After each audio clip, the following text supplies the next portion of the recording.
Ok l'équipe, j'espère que vous allez bien. L'épisode d'aujourd'hui est dans un cadre vraiment magnifique. Comme on peut le voir, je suis sur le rooftop de la tour où j'habite aux Philippines.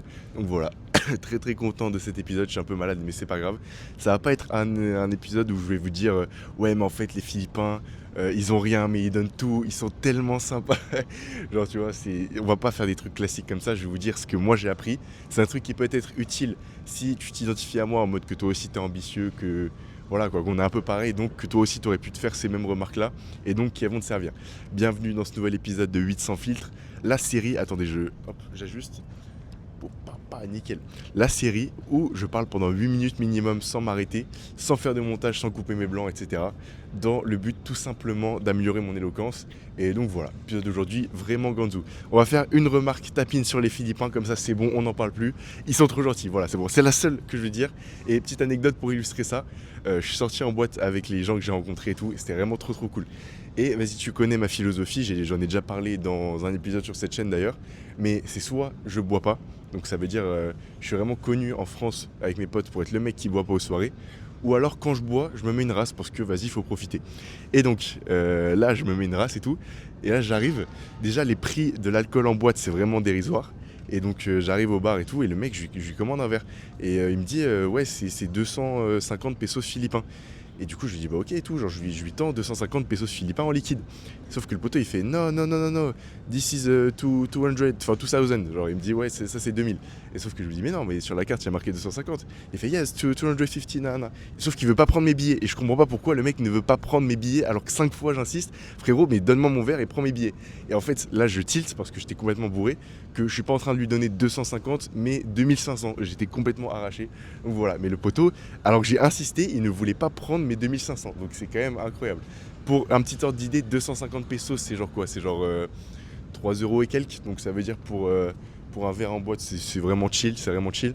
Et 2500, du coup, ça aurait fait 30 euros et quelques. Donc voilà, le mec a été vraiment honnête. Shout out à ce petit Philippin. Donc voilà. Ensuite, qu'est-ce que j'ai appris? Ça y est, on a fini le tapine, les gars. Qu'est-ce que j'ai appris? Tout simplement que la confrontation des idées politiques, c'est pas grave. Et d'où vient ce constat? Tout simplement, attendez. Ouais, la climatisation, frérot, ça m'a rendu malade.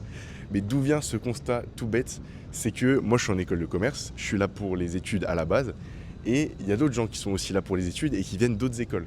Je citerai pas les noms des écoles et tout, mais en gros, il y a une école ou une université, je sais pas, qui est très connue pour les prises de position politiques. Ça veut dire, c'est le genre d'écoles qui font des blocus à l'entrée de leur bâtiment et tout, voilà.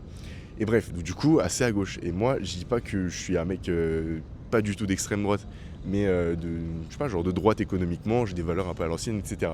Et même juste le fait que j'assume certaines de mes opinions, ça fait que ces potes que j'ai rencontrés, souvent ils me disent non, Raphaël, t'es vraiment un mec problématique et tout. Et en vrai, moi je m'en fous, tu vois, vraiment je m'en fous.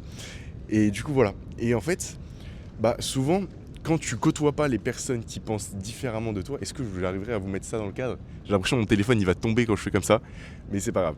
Ouais, quand tu fréquentes pas les gens du camp d'en face, entre guillemets, et justement il faut éviter cette dualité, tu peux te dire ouais, mais genre tu peux vite les détester et tout. Alors qu'en fait, le but, c'est pas d'avoir un camp contre un camp et il y en a un qui gagne à la fin.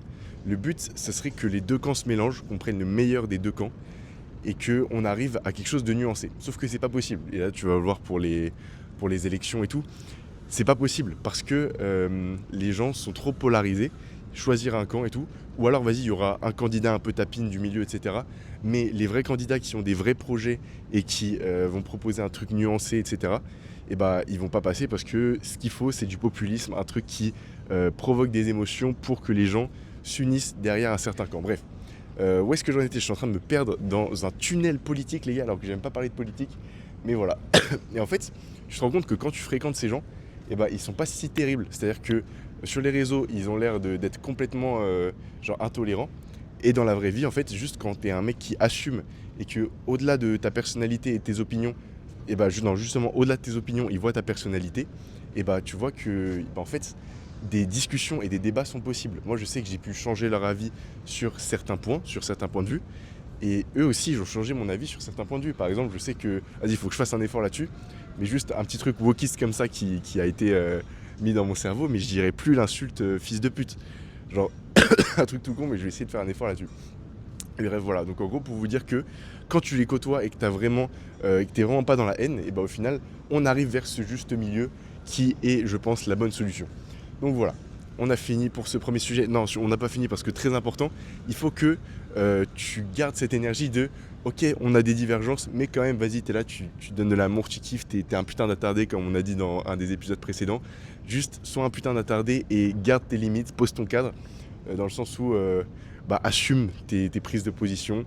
Et voilà, mais à côté, quand même, t'es là, tu kiffes, genre, tu vas pas laisser ça te séparer avec les gens, et c'est vraiment trop cool. Donc voilà.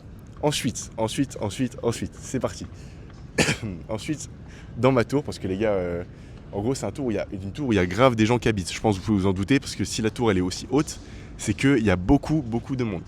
Et du coup, moi je suis là avec un pote à moi et tout, mais il y a des gens, ils habitent là et ils ont envie de se faire des potes, etc. Donc en vrai, trop cool. Et parce qu'il y a plein de trucs, genre il y a des terrains de basket, machin, donc c'est vraiment cool. Et il y a un mec qui est venu parler à moi et mon pote quand on faisait du basket. Et c'est un mec, du coup, ça se voyait, il voulait grave se faire des amis. Sauf que le poteau est littéralement, un 1 sur 10 physiquement. C'est-à-dire que le mec, même pas que physiquement, un 1 sur 10 globalement. Pourquoi ? Parce que le mec est un peu, ça se voit, il fait pas de sport, ça se voit, il sort pas, il reste tout le temps dans sa chambre, etc. Il a pas une belle peau, ça se voit, il est pas en bonne santé, et il a aucune aisance sociale. Et pour le coup, on va y venir un peu après, mais je sais que c'est pas de sa faute. Et c'est dommage. Mais donc voilà. Et donc ce mec est un 1 sur 10.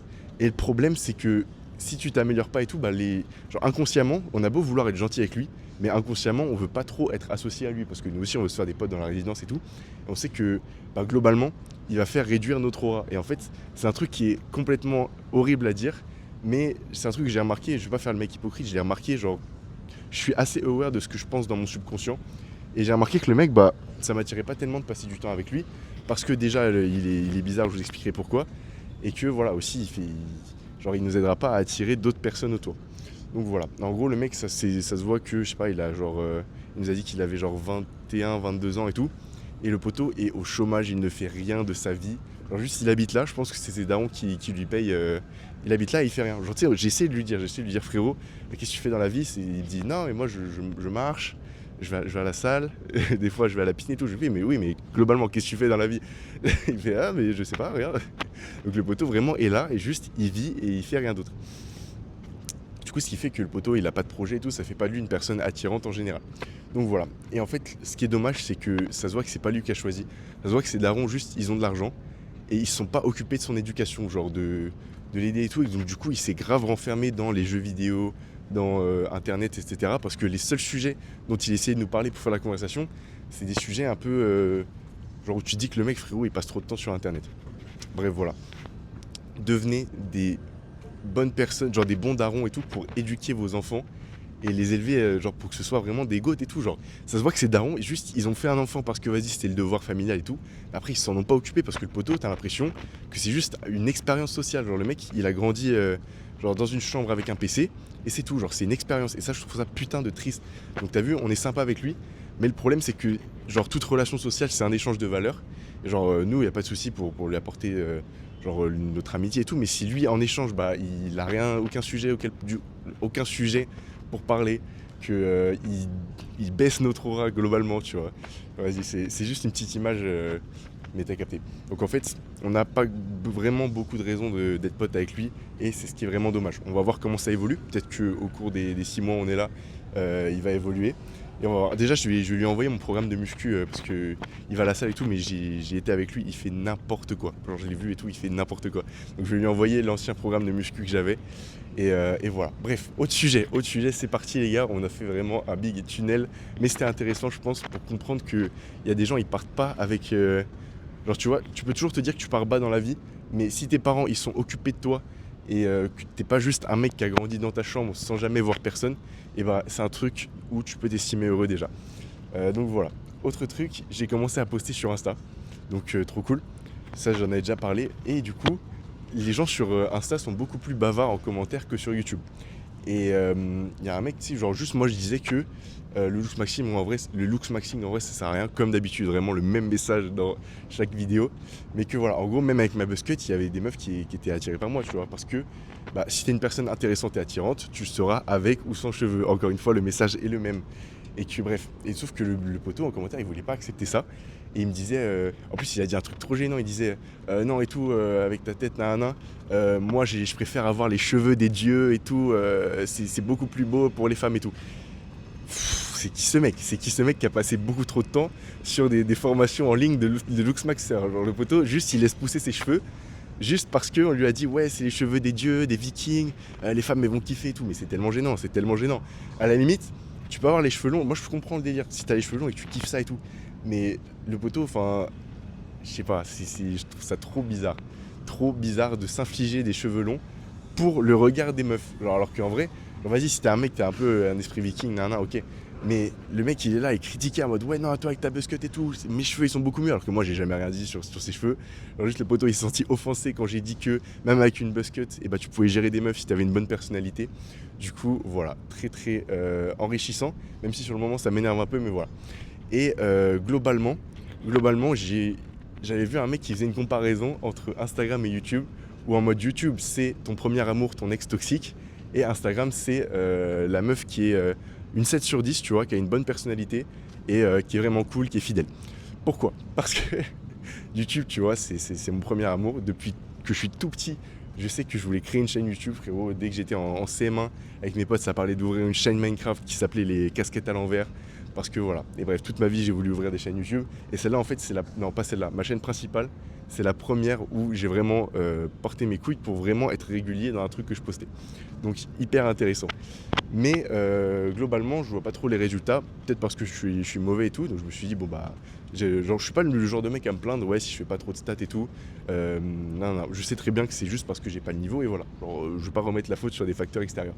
Mais sur Instagram, du coup, j'arrive avec mon expérience de YouTube pour faire des formats courts et je vois que je fais des formats courts de bonne qualité, tu vois. Et l'algorithme me le rend bien, il y a des gens qui s'abonnent, je fais des bonnes stats et tout. Du coup, je me dis, mais c'est tellement bizarre. Et sauf que, du coup, tous les indicateurs me disent, bah frérot, faut que tu sois sur Instagram. Mais les gars, YouTube, c'est mon ex toxique, je ferai que revenir vers YouTube toute ma vie parce que c'est ma putain de passion. Genre, je sais pas, je trouve ça trop stylé d'avoir une chaîne YouTube, c'est une espèce de bibliothèque de vidéos que tu gardes toute ta vie, je trouve ça vraiment trop stylé. Donc voilà, au lieu de les faire s'opposer, je vais faire le lien entre les deux. Et du coup, il y a pas mal de gens qui... Enfin, non, je dis pas il y a pas mal de gens, mais il y a des gens qui commencent à me follow sur Insta à partir de mes réels. Donc les gars, si vous venez de soit ma chaîne principale, soit cette chaîne-là, et que vous venez vous abonner à mon Insta, dites-moi en DM. Et du coup, je vous follow back. Parce que là, je follow back pas les gens qui sont juste là de mes réels, tu vois. Mais je pense que les gens qui me suivent depuis YouTube, ils ont beaucoup plus... ils ressemblent beaucoup plus, ils sont beaucoup plus... on va dire correspondants à mon contenu. Donc ça veut dire que si toi t'es dans cette catégorie-là, j'ai envie de te follow back parce que j'ai envie de savoir ce que tu fais de ta vie et tout pour savoir un peu c'est quoi les... qu'est-ce qu'ils font de leur vie, les gens qui correspondent à mon contenu, etc. Donc voilà, n'hésite pas à m'envoyer un petit message pour me dire ça et je te follow back, pose les questions que tu veux, il n'y a pas de souci, je fais ça avec grand plaisir. Parce que je kiffe aider les gens tout simplement. Est-ce qu'on pourrait pas finir sur une meilleure note? Je pense que c'est pas possible. Donc voilà les gars, restez branchés, j'essaierai de faire un peu plus d'épisodes. Et voilà. Gros bisous les frères, grosse force dans vos objectifs. Et on se pète bientôt parce que j'ai plein d'autres sujets à aborder. Donc voilà.